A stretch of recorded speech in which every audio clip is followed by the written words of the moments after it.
What's going on, everyone? Welcome back. I am just getting ready to break a short 1.5 day fast, and the benefits of fasting are really starting to take off in the mainstream these days. Many of us are probably familiar already with a lot of the benefits, but I wanted to talk today about some of the more esoteric aspects of fasting, some of the more spiritual and philosophical components that are not talked about as often. And so, if you're enjoying this content, please be sure to give this video a thumbs up and subscribe to the channel if you are new here.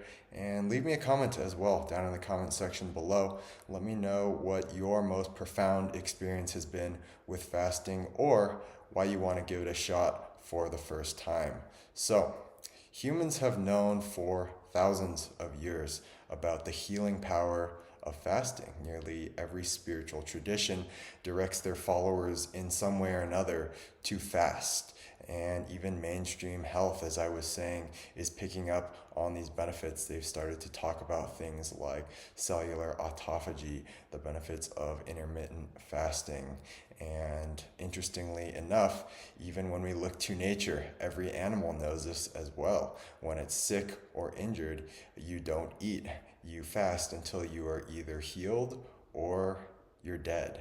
And so, why is this? And one of the things that I'm coming to realize as I navigate this health journey is it's not so much about the things that we put into our body. It's not about the nutrients and the vitamins and the mineral content and the protein content.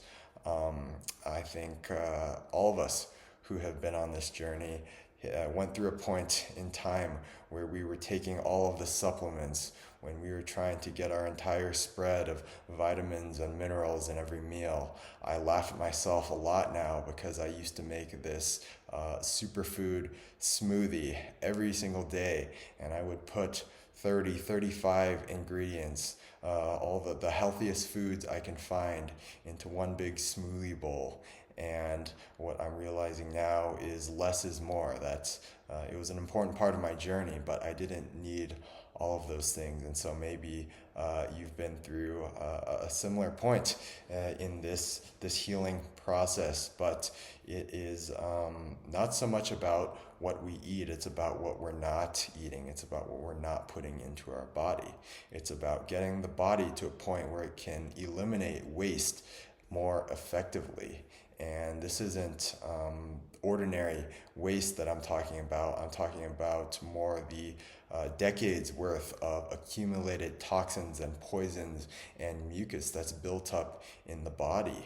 I think we have been under the impression that we can sort of, have that cheat meal and it'll just come out the other end, in one end, out the other, with no ill effects. And unfortunately, this isn't so much the case. When we eat those sorts of meals, the toxins start to accumulate in the body. They're very acidifying, very inflammatory to the body. It creates this mucus inside that digestive tract that gets stuck there. It starts to line the intestines. It doesn't eliminate. If you've ever seen a pipe, the inside of a pipe in an old house, you know that on the inside there is this big buildup of really gross stuff along the edges, and this is what happens in our body. It's what happens to our intestinal tract, our colon, our blood vessels, and as we age, it just becomes worse and worse, and it starts to cause all this disease as the system becomes more and more backed up. And the more often we eat, the more it accumulates, and the body just doesn't have any opportunity to clean it out. So when we fast, one of the amazing things is the body enters this mode of deep healing, deep cleaning, and this thick mucus layer that's caked on all the waste in the digestive tract, the undigested food, and solid particulates start to loosen up to prepare for elimination. The body starts to also clean itself out at a more cellular level. So decades of all this waste and toxins, poisons, things like chemical pesticides heavy metals, mold, um, all of these things start to, pharmaceutical drugs, that's another big one. These things start to re-enter the bloodstream.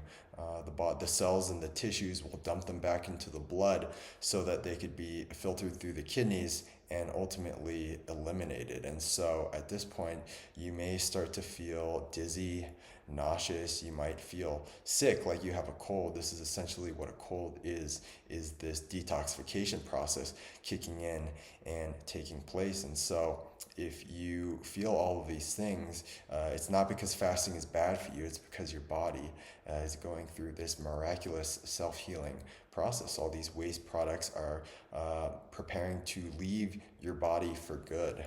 And so when you break the fast, this is an important part. Ideally, it will be with some sort of fruit. Grapes are my personal favorite to break a fast. But probably be close to a bathroom because you're going to have a really good elimination. It may be very, very wet. It might even be sticky or mucousy. This is all the waste that's leaving your body. So as gross as it is, it's a really good thing. The body's going to be super, super happy because usually this kind of deep healing, it really just can't take place when we keep eating and eating and eating. And the reason why is because cooked food is a stimulant. It is really no different than getting a hit of a drug or a narcotic. So something else you may notice when you fast is that you start to get an emotional detox, an emotional purge. You'll start to feel these heavier, denser emotions come up. Because what we learn to do from a very early age is we learn to suppress our emotions with food. When we were feeling upset, angry, rejected, unloved, disappointed, all these difficult emotions, the way we learned to cope was by eating. And since food is a stimulant, it numbs out the feeling of these heavier, denser emotions. It's like a drug. And so this is why people get hangry when they don't eat for 3 hours, because those emotions start to build up like a pressure cooker, and they're starting to come up to be released. And so people start to get all these impulses like, I need to eat, I'm hangry. And as soon as you eat, you shove those emotions back down, you stunt that process. And you feel better temporarily. You get that temporary hit of energy, of stimulation. But what we find is we need a constant supply of salty, sugary, greasy foods and snacks and heavy meals in order to satisfy ourselves. And so one of the things that I have noticed in going through all of this is that most of my food cravings are emotional in their origin.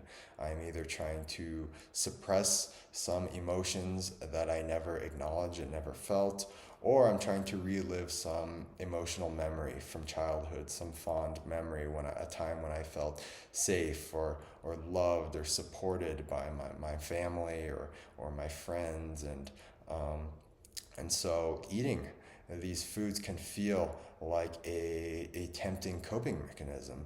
But what we need to understand is that when we suppress these emotions, it doesn't actually resolve the problem. It doesn't heal the core wound.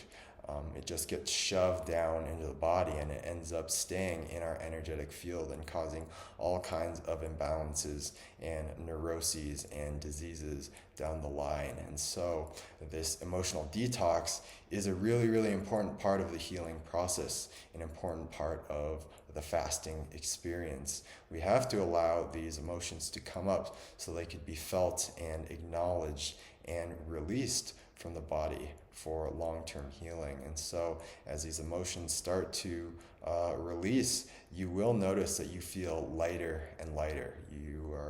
You'll feel more and more free, more like yourself, kind of like you're getting those blocks out of the way, so more of your soul, your higher self, can anchor into the body and express itself authentically.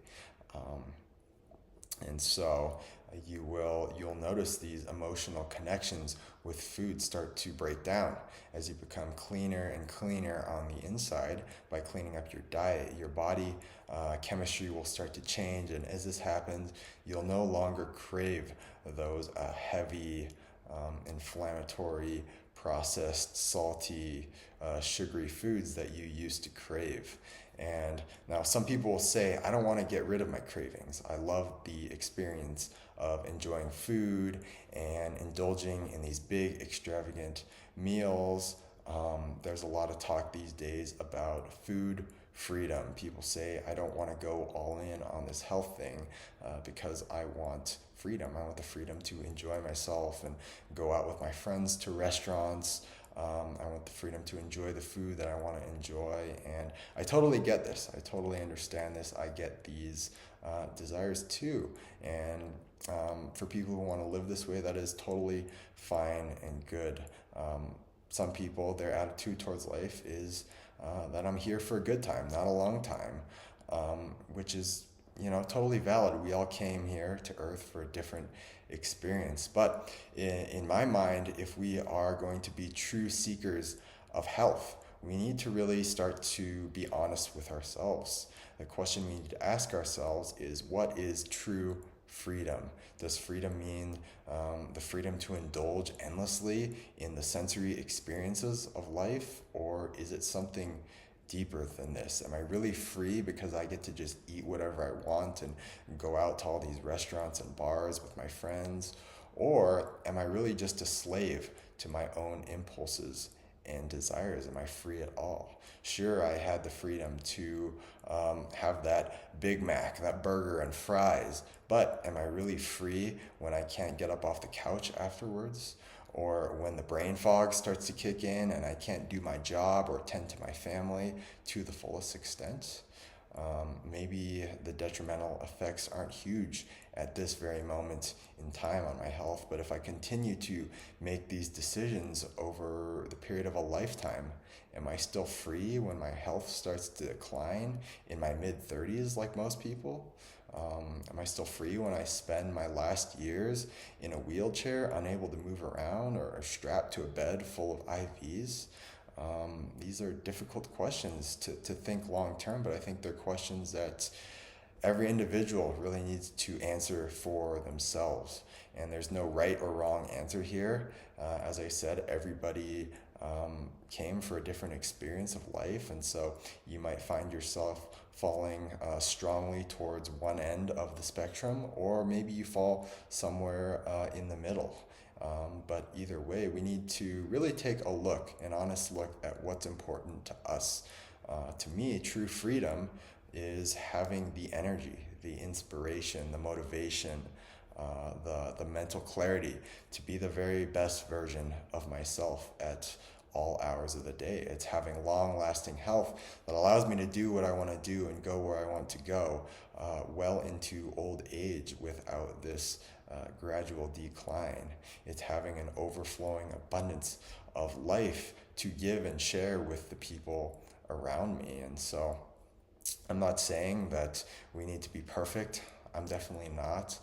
The path to true health is a difficult one and an uncomfortable one. It's really a process of undoing all these things we've been taught, all these habits, all these ways of living. And so it's hard. It's really, really hard. But we do need to, I think, get clear on our motivation and establish our sort of long-term vision. And if, maybe health is not something that we want to do at this exact moment in time. And that is all good. But if this is the case, we need to be honest with ourselves. There are so many excuses that people will use these days, so many excuses floating around. I can't fast because it's too hard. I can't buy healthy food because it's too expensive. I can't cook my meals at home because I just don't have the time. And these are all excuses. What people are really saying when they say these kinds of things, what I hear is, I don't want to do it. I don't want to do it because it's not that important to me right now. There are other things in my life that are more important. And so If people were honest about this, and I think this is what it's about, is it's being honest about our priorities. If people were honest and they said, I get that there's benefits, but I don't want to do it. I would have so much respect for that. Because we're not here to judge anybody's decisions or change anybody or determine people's experience of life, but most people will just throw out an excuse. They will try to rationalize their decisions in some way to make themselves feel better. Unfortunately, the majority of people today are walking around without any idea of why they're doing what they're doing. And my belief is that we should have a reason, a motivation for doing every single thing that we do in our day, living our life with purpose. And so if you've never fasted before, I would love to encourage you to give it a try. Just do a short 1 to 2 day fast. I promise you that it won't hurt you. Humans are very well adapted to go long periods of time without eating. And just use it as a sort of self-experimentation. Just observe how you feel. Use it as a diagnostic. If you're familiar with Arnold Ehret, sort of the father of naturopathy, founder of the mucusless transition system, and he says one of the most effective diagnostic tools is a short 1 to 2 day fast. And so he says that after you complete the 1 to 2 days, look at your tongue in the mirror. And most people will have this thick white coating on the tongue after a 1 to 2 day fast. And this white coating means it is a reflection of your internals. And so if you have this thick mucus coating on your tongue, it means that there's a lot of mucus and waste on the inside of your body that needs to be eliminating. And so this is a really great indicator. Generally speaking, if you do 1 to 2 days, the worse you feel and the sooner that you feel worse, this means that there is some significant work and progress that your body is trying to make. And so as you continue and get better and better at this fasting, as your body cleans itself out, fasting becomes easier and easier. And so there are just really, really incredible physical and spiritual benefits to fasting. At worst, it'll be a great test of mental strength if you don't experience any of the other benefits. But it is a really, really powerful experience that truly must be lived and approached from a place of just curiosity and self-exploration. This is why every spiritual tradition incorporates fasting in some shape or form. But unfortunately, I think we have misunderstood and lost a lot of the true benefits. It's lost its meaning, it's lost its power today, and we think it's just something we do because our religious books tell us to do it, or we do it simply because we think it'll make us mentally stronger. But it's really so much more than this, and it's something that I really want you to experience for yourself. And so another thing I will say is it's important to take it slow. Don't jump into it too fast. You'll see a lot of people who go off the extreme end, and they'll go to like a 20-day fast right away, or they'll go to an all-fruit diet too fast, too soon. And this is when people can experience some very dangerous outcomes. And unfortunately, when this happens, it's often the diet or the fasting that gets blamed, when really what happens is just the detox comes on too strong. The body starts dumping all this waste into your body, and so people are essentially drowning in their own toxic waste that re-enters the blood. And so as you start to master the short fast, you can then start to move on to longer fasts. It'll become easier and easier to go these periods of time without eating. In fact, your body will tell you some days that it's just not hungry. It doesn't want food. Your body will pretty much say, hey, we're not eating today, we're healing today. And when you honor that, your body will be super happy, and you'll experience these up levels in your health, these progressive upgrades as you go on. And so This, I think, this is what it's about. It's about not needing any external guidance because you're tapped into that inner guidance, listening to your body, following your intuition. And when you do this, you can't go wrong. Your body will never lead you down any roads that are going to be harmful